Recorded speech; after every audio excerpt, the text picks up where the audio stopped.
right, welcome to a Friday Reads, where I talk about what I read, what I'm reading, what I hope to get to next, and I don't know, I just wanted to sit over here today because we might be filming something after this, and this is an easier location to set up.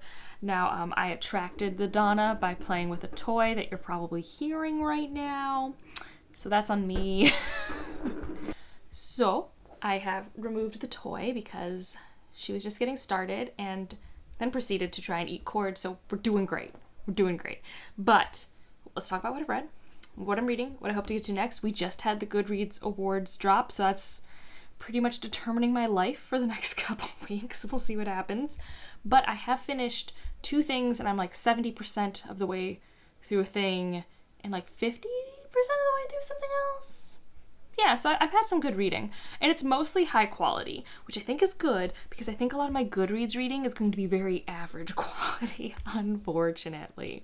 So let's first start with, I finished Fool's Quest, which is really good. Not as much of like a favorite, I have to consume this all right now read as Fool's Assassin, but remember in last week's video, I was like, I'm going on a road trip. I need to, bring audiobooks and hear all the things I might listen to. And like, I didn't put Fool's Quest on there because I'd been physically reading it. And so I hadn't really checked out the audiobook, but like, it's easy to get because it's so late in the series. And I didn't want to get behind on the buddy read. And so I was like, well, I'll just listen to the first like hour or so of my reading today as Fool's Quest because I need to read those chapters for our buddy read.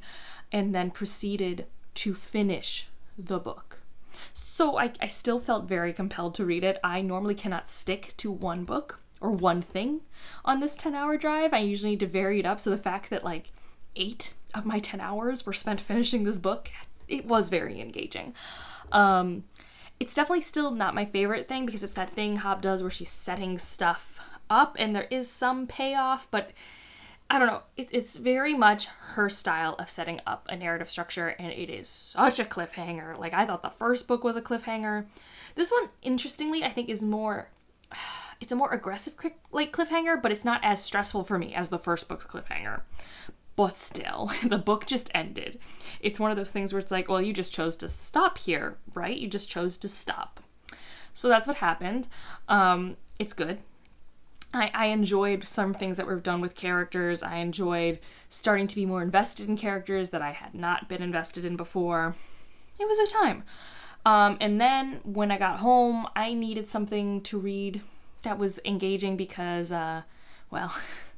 mental health requires distraction, and distraction needs to be a very gripping book. And so I was able to get my hands on Iron Flame. So I finished part 1 of Iron Flame, for those who have a copy of it. And I'm enjoying it. I don't know if I'm enjoying it as much as Fourth Wing, can't tell. I've not been watching reviews or consuming any because for me it's just truly just easy popcorn read. And I actually do like how it's handling the the pining and teasing of the whole relationship. I do think some, not all, it's still not your best world-building book, but some of the world-building choices from the first book are being rationalized in ways that I can kind of see in the second book. That said, I don't know where things are going. I definitely don't think this book needs to be this long. I think it's definitely longer than it should be, but I'm curious, especially because it's supposed to be 5 books. And I don't know how we spread that out. I do think some of my comfort with this series is not only the fact that it does hit a lot of my romance trope pacing and buzzwords and just I can really be in the scenes. I really I don't know, it works for my brain. But also, even though this is such a toxic school setting, it is nostalgic for me. It makes me feel like I'm reading some of those school settings I read growing up, even though they're not remotely the same, but I have that that vibe, the whole walking to class together. And so I don't know how to describe it, but it feels familiar in a nostalgic way. So it's truly just easy. It's hitting all those buttons. I like a lot of the dynamics that we have going on. Some should definitely be stronger. And also, so I was liking it enough that before the Goodreads awards were released, I was also able to get my hands on the audiobook from my library. And I had a long commute home on Monday because I always do. I have to leave campus late on Monday, and so I hit traffic. And the audio narrator's really good.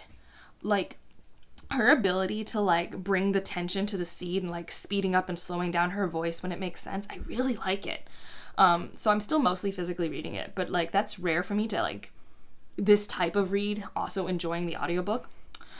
So that's the thing I'm doing. But when I came home, I hadn't had that audiobook yet, so I needed a different audiobook. So I decided to read Vampires of El Norte, which, I'm not gonna lie, I was nervous when I first started this. It took me a minute to get into it, mainly because Nena's a lot, and Child Nena's also a lot, and that's your first perspective is with Child Nena and, what's his name? He's my favorite, Nestor, I think. So we have Nena and Nestor. We are in what is, I think now, it's either northern Mexico or Texas, because it's about this border dispute that happened in the 1800s, and I already knew it wasn't going to be a horror. Also, and in general, even when something's put into a genre, I tend to just try really hard to consume a book, just whatever its project's trying to be. In this book itself, I could kind of tell its project was never trying to be your standard horror. Like, it had tense scenes and horrific elements, but it was definitely basically every romance trope you could think of with this couple. Like, forbidden love, like, enemies to lovers isn't quite right, but like, they're like not okay with each other to lovers, friends to lovers, second chance. It's so good. I love Nestor. He is so amazing. I really like him. I really liked Nestor. And I liked Nena more as we went along, and I think she kind of had to be the way she was. I don't know. I can totally get if people don't vibe with this, because I know people say miscommunication, but I don't even think it's that. I think it's the denial of a brain for processing information. Because I think communication actually happens. It's just that each of these characters is not willing to actually process the information they're given. I'm not saying that it's perfect communication or anything like that, but it's truly, I don't think, as miscommunication trope as like I've seen other places. And I actually thought it all really made sense for the scenes we're in. I thought the vampires were really creepy. I thought some of the scenes on the battlefield were harrowing and grotesque. I loved this, and I went and found myself a used copy of the Hacienda hardback because I just love all the covers by this author, and she's an auto read. The way she writes character chemistry is so good for me, and I am such, like, I need character chemistry in my life. So I'm so glad I liked this. I totally don't think it should win the horror category for Goodreads Choice Awards, though. This is not a horror in, like, a traditional sense. Like, not even in, like, a gothic horror sense or anything. Like, you know, it's a romance book that has horrific topics around it and vampires around it. But yeah, it really hits a lot of more of the romance tropes, and that's when it became a romance was when I was all in. Like, when I was all in, and God, I just love Nestor. Nestor is so good. Oh, Nestor. Okay, so that's Vampires of El Norte, and now I've begun my Goodreads choice reading, and I've been dragging my feet on this, and I'm really remembering why, but this is The Fragile Threads of Power by V.E. Schwab. I don't talk about V.E. Schwab on my channel, because I don't like her books. And I read them, I think, everything but The Invisible Life of Addie LaRue. I read all of those before I had a channel, so I didn't have to talk about them, because I already read them, and I didn't want to, and I didn't pick up The Invisible Life of Addie LaRue because I didn't care. And so here I am, and now I picked this up because I had read the original Shades of Magic trilogy, and I was like, okay, and I knew we'd be focusing on our old characters, but in the future. But, like, I am really disliking the craft of this book on so many levels. Like, on one hand, I should like this. This is kind of like really accessible, easy breezy fantasy. You got an interesting world. I should be loving that we're dealing with characters that have to like recover from their past. But on one hand, we are 7 years in the future. So there's some of the rebuilding from the end of the third book that has happened. And we're getting some insights into there, but it's done so quickly, just so quickly. And I don't know, I personally do not think you could start with this book. I mean, maybe, but it definitely spoils the first trilogy. It's very dependent on the events that happened in the first trilogy, and you are following characters who had very important things in their life happen in the first trilogy.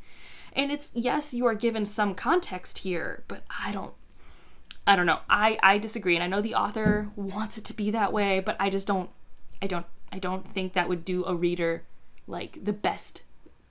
A reader wouldn't have the best experience, I think, if they just started here, personally, especially because we're not even being introduced to the world in the way that you are in the first book. Like, the coolness of the 4 Londons, that is introduced exquisitely in the first book, and not so much here. And here, it's kind of falling into that trope of, like, magic is, like, being funky in the world and, like, you know, stuff like that. But the thing I'm really not liking is, so there's, like, first of all, if you're using parts in a book, your maximum number of parts for a book is, like, 6. Okay, I think this book has, like, 9 or 10. Like, no, that's too many. It's too many. And, like, I don't like when Stephen King does that. Like, I think Stephen King does stuff like that. I don't like it. But within each part, every chapter is so short, because that's kind of what V. Schwab does. She's definitely more of, like, an airport read. If you want the, like, Serotonin finishing a chapter, it's gonna be great. Like, that's why I do, like, Villainous and Vengeful and stuff like that. But here, you have really short chapters, and it's, like, flashback, present day, and really short, so you don't get to sit into anything. And it's really bothersome to me. And the flashbacks are just used to show you, hey, look, this is the catharsis of them recovering from this big consequence that happened at the end of the 3rd book. And it's like, I don't think it's really landing for me. I don't think I have real stakes for the situation. And I still don't like Delilah Bard. I like her a little bit more in this, but really not so much. So yeah, not vibing. It's not horrible. I only have 2 hours left, I think, because I'm listening to it at like 3 times speed, because it's, I forget who the 3rd narrator is, but 2 of them are Kate Redding and Michael Kramer, and Wheel of Time. I can listen to their voices so fast now after Wheel of Time. It's interesting. So I don't know. I just think I have an issue connecting with characters in V. Schwab books. I don't think in her fantasy books I've really enjoyed the plots. And the world is cool, but I feel like I've already learned most of the coolness about the world in the first trilogy. And also, this book has been, I'm 60% of the way in, it's all set up so far. Like, very little has happened of note. And we are spread so thin. I think we have 12 perspectives or something. Like, it's an outlandish number of perspectives. So I just feel like everything's a little too surface level for me. And very dependent on the previous trilogy, which is why I don't think you could start here. But I digress. But I knew I wanted to read this one because I think for sure this will make it to the top 10. Like, V. Schwab is so popular. And it already has, like, a high number of, like, ratings and stuff like that. So, I don't know. I guess when people go to vote, I have no idea. But I don't actually think there's, like, a huge overlap between Sanderson, Schwab, and Bardugo voters, potentially. Or maybe there is between Bardugo and Schwab, and Bardugo might get it, but not, like... It's hard for me to tell because the bookish internet is so really disconnected from the Goodreads voters in terms of that. I still think it could easily make the top 10, so we'll see. So where does that leave me? Up next, I want to read the book that I didn't know existed. I'll put the cover here. It was in a bunch of book boxes, apparently, and it's gotten good reviews. People commented on the video saying they really liked it. I do like the purple cover. I have the audiobook and the ebook, so it was really easy to get. So I think that's my next one because it's the one I can easily get, and then I'm waiting for the library to get The Will of the Many and Swordcatcher, which I don't have audiobooks for either. I have a suspicion Will of the Many might be an Audible exclusive because I could not find it at any of my libraries, and I'm not doing that. But I do think I could really enjoy Will of the Many. Like, I'm excited for that one, and I do like Cassandra Clare, although I do prefer an audiobook with Cassandra Clare, but I still have a long wait for that. And so I think that's maybe what I'm going to try and focus on next. And then I do have the audiobooks for the other Greek retellings, which, so many Greek retellings. I think I was watching Erin from Booked and Busy's video today. I'll link it down below. And I think she really emphasized, like, why I find the Greek retelling so unsatisfying. And it's because besides highlighting a character perspective that we didn't know before with, like, Baby's first feminism takes, it's just a retelling. It's just a straight retelling. It's not like doing anything with it. Like, it's, I don't know. It's, yeah. That, I think those are generally my issues. It's just like, and like, I think that's why the ones that I have liked, they've done something. Like, I think Circe is really interesting because it kind of puts her in myths that she's not in. And I think that's really cool. And I think Circe focuses more on her as a character and less on her involvement in the myths. So yeah, I don't know. That's just like a thought. But I have those on deck if need be.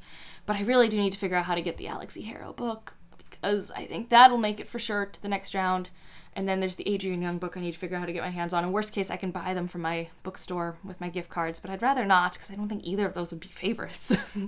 And also, I need audiobooks, and all of these have such long waits.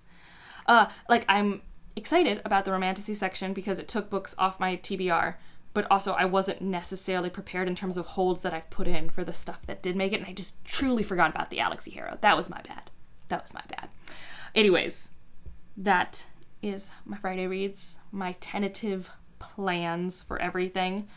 That's really all my updates. My brain is absolute mush tonight, so that's let me know what you're reading, doing, watching this weekend. I think I'm going to be spending some time watching BattleBots, which should be a nice brain candy and fun, and reading all these books. And also, again, I'm so happy I read this book and I loved it as much as I thought I would. Oh, it's so fun.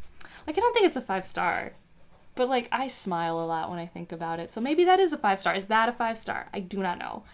All right, if you want to leave an emoji to let me know you're here, leave a vampire emoji. That seems reasonable. And otherwise, like if you liked it, subscribe if you want to, and I'll see you in the next one. Bye.